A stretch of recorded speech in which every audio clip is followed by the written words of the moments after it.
Let's play video games! Hello and welcome to Hard On Gaming, where the games are hard and so am I. I'm your host, Big Stiffy, and this may look a lot like Minecraft. However, this is MineTest, a open source game engine which runs this MineTest game as a proof of concept. And I'm going to talk a little bit about the benefits of using MineTest over Minecraft. Now, as you can probably imagine, there's a lot of similarities between MineTest and Minecraft. Those similarities being that you have many blocky structures and your main objectives are to mine resources and to craft stuff and build. So you will find all that stuff in MineTest, but you'll find much more. MineTest is an open source game, which means that anybody can modify the source code, redistribute it, and whatever else. Now, modding for MineTest is a huge step up over what is available for Minecraft currently. MineTest has a modding API that is just Lua.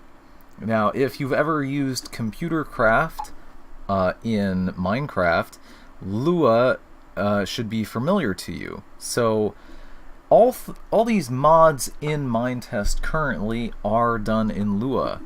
And one of the benefits of modding for MineTest is that you don't have to go through any kind of jumps or hoops to try and get the mods for your client. If you want to join any server that is currently running mods, your client will automatically download the mods from the server so that you have all the content up to date, and you never have to worry about updating the client for the mods or anything like that. And no third-party launchers. That was one of my biggest qualms with modded Minecraft, is that so many people wanted to use a third-party launcher, even though now Minecraft's vanilla launcher can handle different profiles for mods and versions. So it doesn't make sense to use the third-party launchers when that functionality is now built in and just as easy to use. Now, MineTest does fall short in quite a few different areas. Some of those areas being the fact that because it's still pretty much new to the internet, there's not many people that are actively developing for it. There's been quite a few additions to it in the way of mods. This server in particular has what seems to be fog rolling in, but this server in particular has many things. One of those things being a variety of different foods. So if you're familiar with Pam's Harvest Craft and all the different foods and stuff that that adds, MineTest does have something similar to that effect. So it even has something similar to NEI built in to your inventory. So anytime you open your inventory, you can see this list of items that you are able to either obtain or craft or whatever. Another benefit is that you have a 3x3 crafting grid also built into the inventory, so you do not have to worry about building a workbench from the start in order to start crafting. You can do that straight from your inventory, which is a huge step up. So there's a variety of different things in this like item inventory thing here. You can make different pies, you can make cookies, chicken soup even, all sorts of stuff. You can even make cooked rat. And so another one of the mods that is added onto this server in particular is something that adds a whole bunch of basic animals and creatures to the game. Because by default, MineTest does not have any kind of wildlife. That was removed from the base game. So we can see some really weird looking sheep.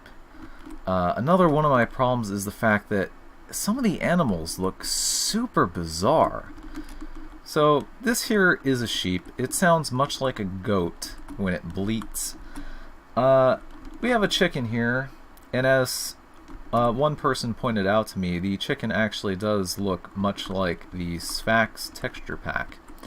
However, if you do not like the textures, there are a variety of texture packs that are available for it. One of them being what is basically Sphax. Somebody is developing a Sphax texture pack for MineTest.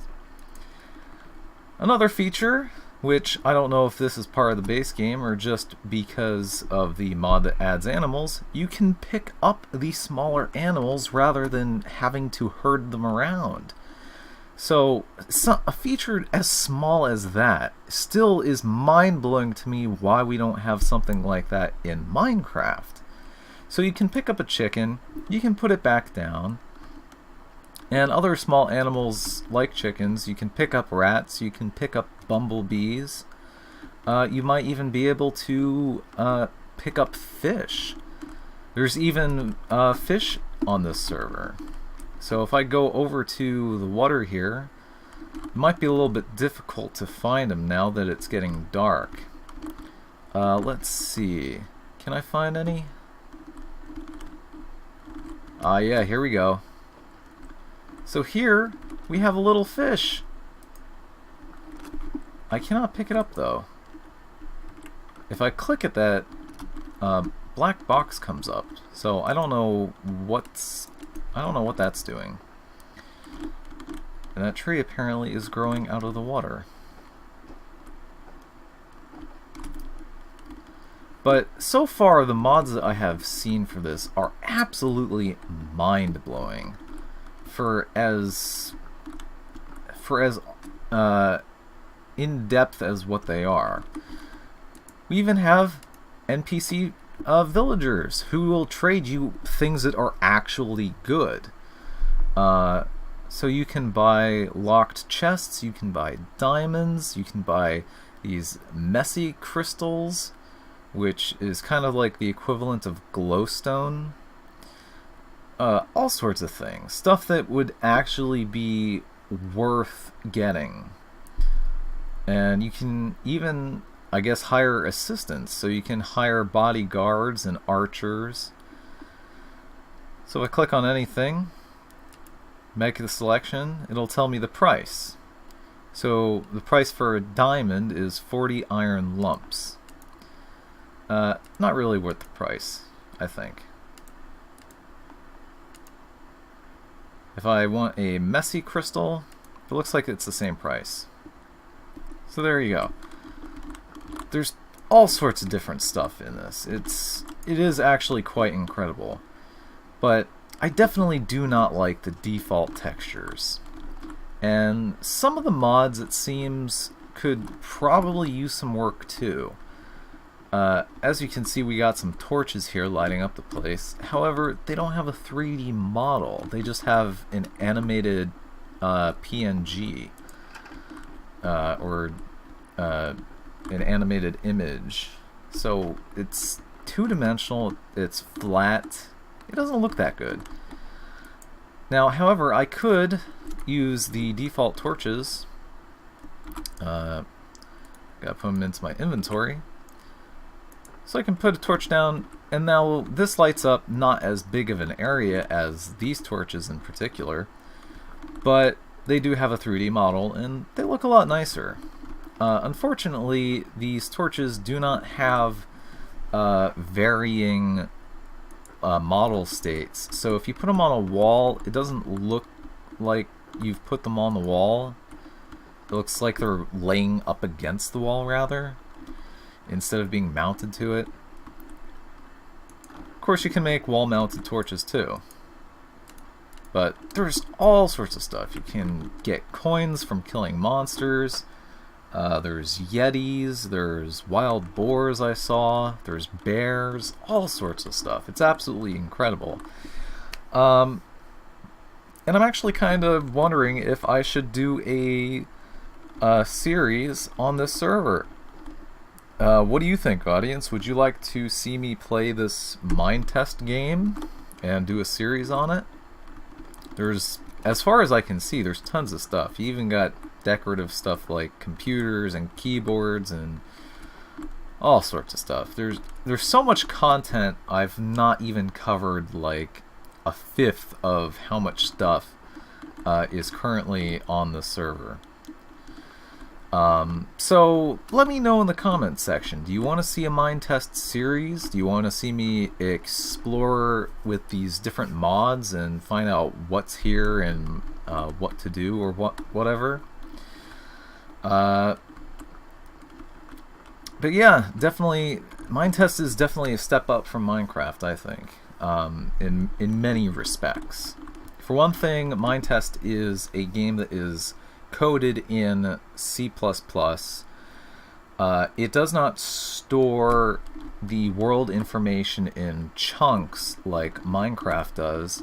It stores it in what somebody has told me an octree, which is supposedly a much more efficient method of handling it. And as far as the world limitations, supposedly the world goes out in 30,000 meters in all directions from the spawn point, as well as up and down. So yeah, apparently you can actually dig 30,000 meters down or build 30,000 meters up. So it allows for a lot of creativity to take place. You can make huge underground cities. You can have your own dwarf stronghold or whatever you feel like. It's a creative game. You make the game up as you go along. And this server in particular has a mod pack which is, I guess, called the Technic pack, in which there's tons of different machines. If I type in generator here, it'll show me you can make geothermal generators, fuel-fired high-voltage generators, nuclear, what else?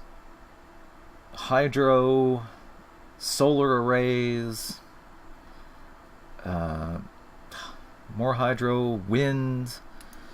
And then you can have all sorts of machines to process ores or whatever. So you can make grinders, you can make various tiers of the different grinders. If I type in even furnace, you can make all sorts of different furnaces. You can make alloy furnaces, electric furnaces, industrial furnaces, tons of stuff. I truly do not know what all is in this mod pack specifically, but not having to download third-party launchers and have to download mods manually through AdFly links, it's definitely an experience. I quite enjoy it. So yeah, let me know if you'd like to see a series on this, because I'd kind of really like to do it. Honestly, MineTest seems really cool. I'd really like to learn how to mod for MineTest, so I'm gonna have to start learning Lua, I suppose. And I don't know what else I can say. This is truly an amazing thing. And there's definitely a lot of things I would love to see implemented in MineTest. Like, I would love to see something like different ages of technology implemented, so you could progress through the Stone Age into the Bronze and Steel and Industrial, and that would be really cool. That's something that I'd really like.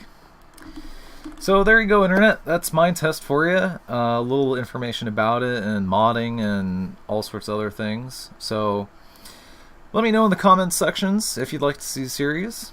And that's all for now, so take care, Internet. I will see you in space. I bet you were expecting some sort of fancy outro. Nope. Just this. But hey, you know what would be cool? Clicking one of those links below? Yeah, that'd make it cool.